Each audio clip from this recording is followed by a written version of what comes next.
Amity Silks, Kanchipuram Saree Store, now in Vijayawada. Exclusive Pattu Sarees, Salwas and Lehengas. మీరు ఎవరినైనా తెలిసి తెలియక aunty అని పిలుస్తున్నారా?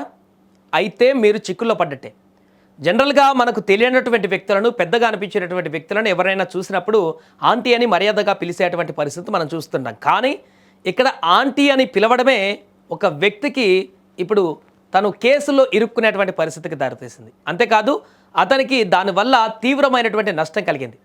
ఆంటీ అని పిలవడం అవమానకరంగా భావించింది ఒక ఆవిడ.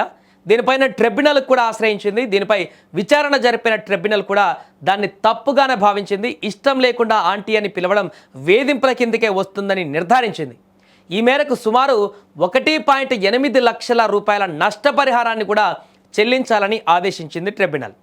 ఇది మన దేశంలో జరగలేదు, లండన్లో జరిగినటువంటి ఈ ఘటన ఇప్పుడు సోషల్ మీడియాలో వైరల్గా మారింది.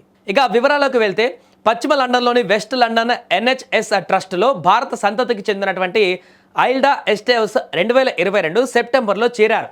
అక్కడ ఆమెతో పాటు పనిచేసేటువంటి ఘానా దేశానికి చెందిన చార్లెస్ ఒప్పాంగ్ తరచూ ఆమెను ఆంటీ అని పిలిచేవాడట.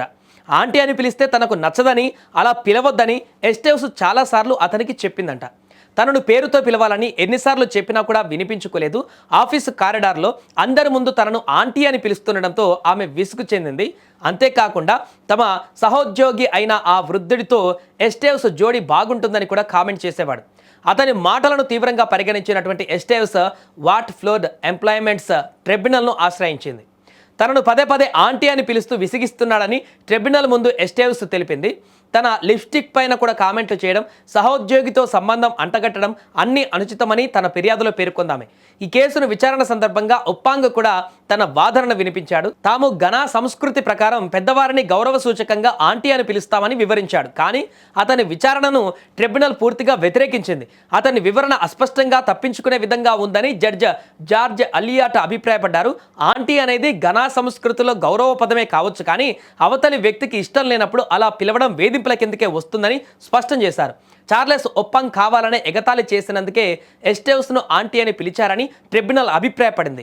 ఆమె మనోభావాలు దెబ్బతీసినందుకు గాను 1425.15 పౌండ్లు, అంటే మన కరెన్సీలో చెప్పాలంటే 1.8 లక్షల నష్టపరిహారంగా చెల్లించాలని ఆదేశించింది.